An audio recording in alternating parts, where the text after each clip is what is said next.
j'ai envie de faire une vidéo aujourd'hui sur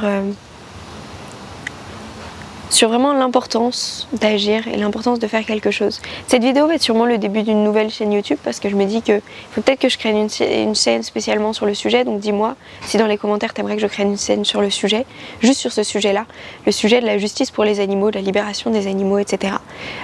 Parce que c'est le sujet qui me touche le plus, c'est le sujet qui a toujours été le plus important pour moi, que la connexion animale pour moi c'était un outil qui allait nous permettre de sauver des animaux et de les respecter davantage.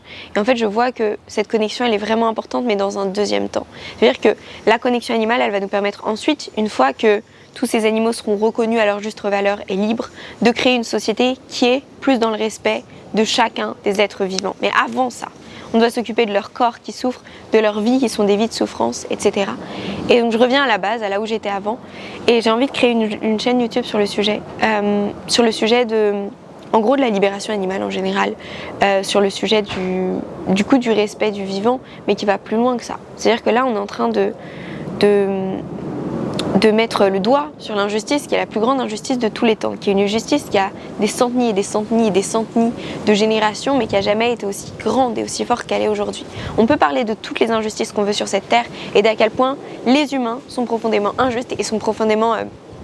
maltraitant avec d'autres êtres, mais celle-là, en termes d'ampleur, c'est la plus importante, et en termes de violence, c'est la plus importante aussi. Ce qu'on fait vivre aux animaux sur cette planète, c'est abominable, c'est digne de la pire des horreurs. Et moi, j'ai envie de payer à tout le monde un billet pour aller dans une slaughterhouse, dans un abattoir, un billet pour aller dans des élevages, et sortir de là, et vous allez voir que une fois qu'on a vu ce qui se passait vraiment, il y a des trucs de post-traumatisme, il y a des trucs post-traumatiques qui restent tellement. Ces images de ce que tu vois, elles te hantent. Et les avoir vues sur des vidéos, c'est une chose. Les voir en vrai, c'est autre chose. Et quand tu les vois en vrai, tu te dis, mais c'est pas possible ce qui se passe. Et c'est pas possible ce qui se passe dans le sens où tout le monde participe à ça, où c'est une violence qui est normalisée, c'est une violence qui est banalisée, et c'est une violence que tu vois partout. Et le monde, là, actuellement, quand tu te rends compte de ça, il est d'une extrême violence.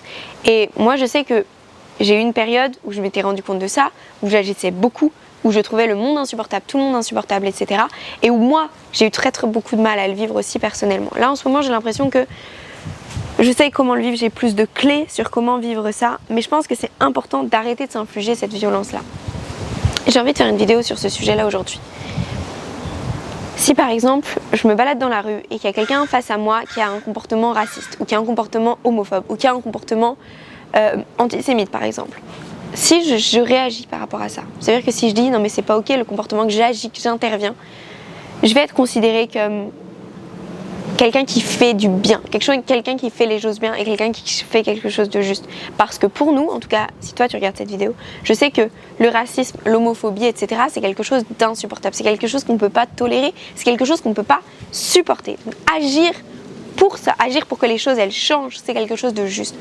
En revanche, le problème de cette injustice et de l'exploitation des animaux en général, c'est que c'est quelque chose de tellement banal et quelque chose de tellement banalisé que si par exemple, moi je suis au restaurant et je vois quelqu'un ou même un ami, une amie qui boit du lait ou qui mange du poisson ou qui mange des œufs, etc. Si j'agis, si je dis, mais tu te rends compte de ce que tu es en train de faire et de l'horreur qu'il y a derrière, de l'histoire qu'il y a derrière, de la vie qui est morte pour toi, pour que tu puisses la manger, mais aussi de à quel point c'est insupportable tout ça. Si j'agis, je vais être considérée comme quelqu'un de fou.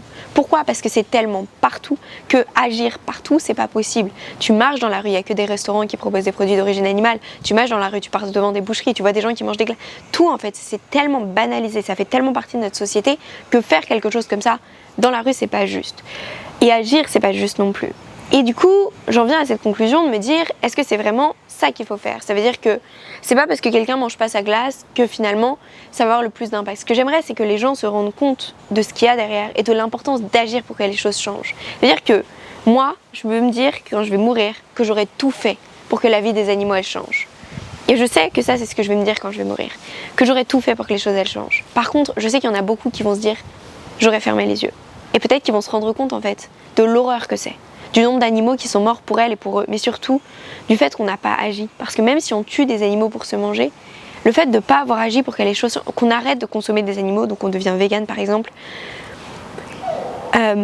Le fait de ne pas avoir agi pour que les choses changent, ça aussi c'est de la violence. Parce que ça veut dire qu'on continue de perpétuer finalement cette injustice qui est la plus grosse injustice de tous les temps et surtout qui est une abomination sans nom en fait. C'est dur de mettre des mots dessus tellement ce que les animaux vivent est horrible.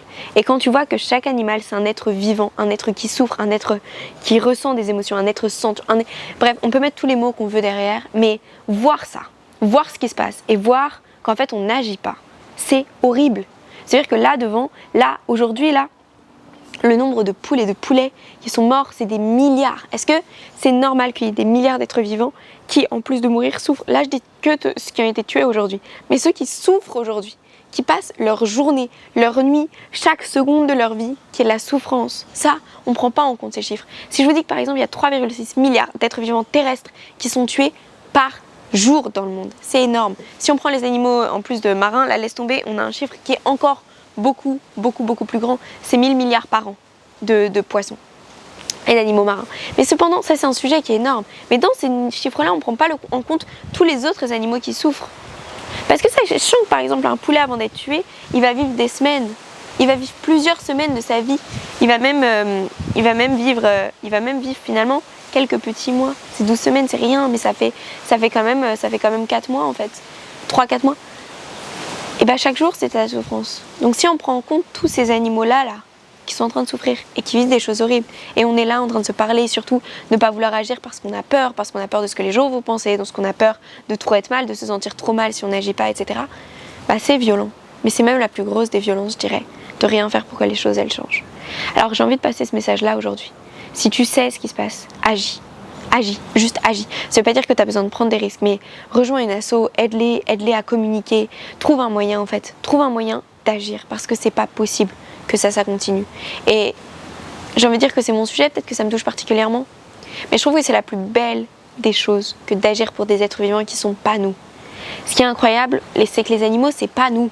C'est-à-dire que là, moi, je me bats tous les jours et je pense qu'à ça de mes journées, de la souffrance que ces êtres y vivent, alors que c'est pas moi qui la vis. Si je me bats pour contre le réchauffement climatique, je me bats pour moi finalement.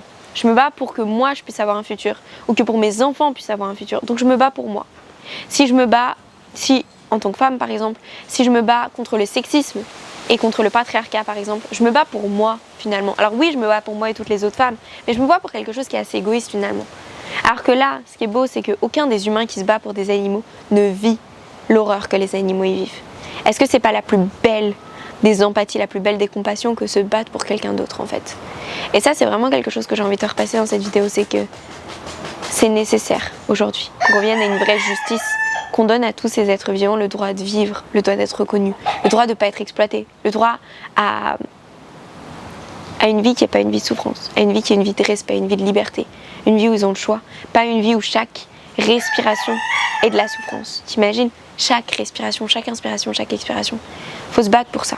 Parce que si on se bat pas pour ça, nous, autant que tous ces êtres-là ils sont en train de mourir, nous aussi on va mourir avec eux. Et on va laisser une terre derrière nous, qui sera une terre détruite. Mais une terre détruite, 80% des terres qui sont des terres cultivées, c'est des terres qui sont cultivées pour l'élevage. 90% de la destruction de la forêt amazonienne, elle est faite pour l'élevage, pour cultiver soit du soja ou des céréales pour nourrir les animaux, soit des animaux directement.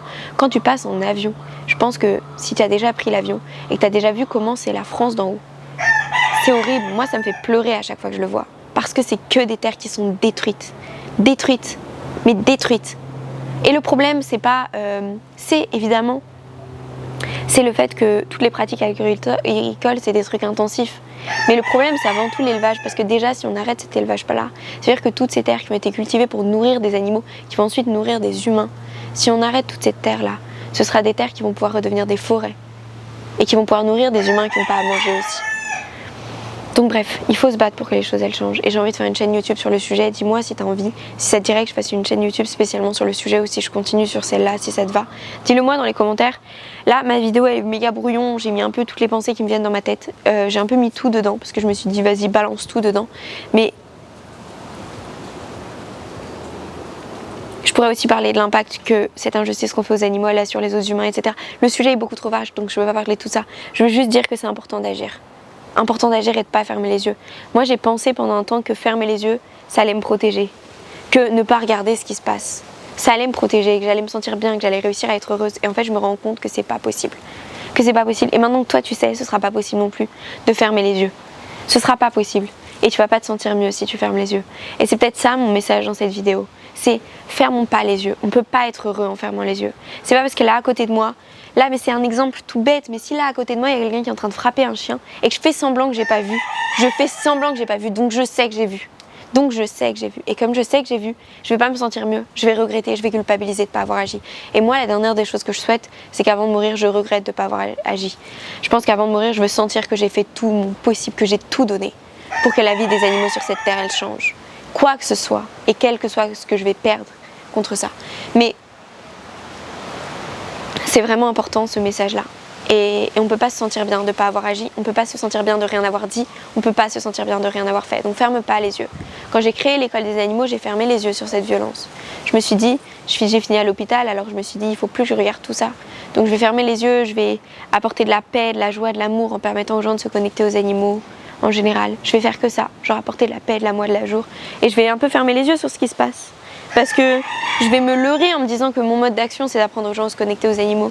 Mais je pense qu'en vrai c'est un leurre. Et aujourd'hui je m'en rends vraiment compte. Et je pense qu'il a fallu que j'aille dans la forêt amazonienne, que j'aille faire une retraite d'ayahuasca, qui était le truc le plus dur que j'ai jamais vécu, pour me rendre compte qu'en fait je me suis un peu menti à moi-même. J'ai fait des choses belles et j'en suis même pas fière, mais en tout cas je suis heureuse parce que ça a apporté beaucoup de joie à des gens. Et ça a sûrement aidé des animaux aussi. Mais je me rends compte que c'est pas là que mon cœur il est. Que mon cœur, ou que j'ai un truc de révolutionnaire et que j'ai besoin de l'exploiter. J'ai besoin de regarder ce qui se passe et que je peux pas être pleinement heureuse si je regarde pas. Et que je pense que je peux trouver plus de bonheur à regarder et à trouver des gens qui agissent avec moi, avoir une communauté de gens qui agissent et qu'on le fasse ensemble parce qu'on peut pas être heureux à savoir ce qui se passe mais à pas agir et à faire semblant en fermant les yeux. Je pense vraiment pas. Et donc c'est important qu'on regarde tous ensemble et si tu regardes cette vidéo c'est que tu sais ce qui se passe et d'agir pour que les choses elles changent. Et on peut pas dire que cette touche, je sais qu'en vrai cette cause elle touche tout le monde. Tous les gens qui sont doués d'opathie, tous les gens hypersensibles, on est touchés par ça. Par contre on veut pas voir parce qu'on a peur de souffrir. Mais la plus grande des violences c'est de pas regarder. Leur souffrance, c'est quoi notre souffrance à nous comparée à la souffrance qu'eux ils vivent? Nous on a le choix, on est libre. Ok certes on peut souffrir mais faut arrêter de déconner. On souffrira jamais autant que eux qu'ils ont jamais souffert en fait. Donc c'est important de regarder, ils ont besoin de nous. Ils peuvent rien faire sans nous. Ils peuvent pas agir sans nous. Ils peuvent rien vraiment faire sans nous. Donc c'est important de le regarder ça aussi. Et d'ouvrir les yeux et d'agir. Vraiment. C'est même pas une question, c'est même pas un choix. C'est que en fait on n'a pas le choix. Parce que eux ils peuvent pas le faire sans nous.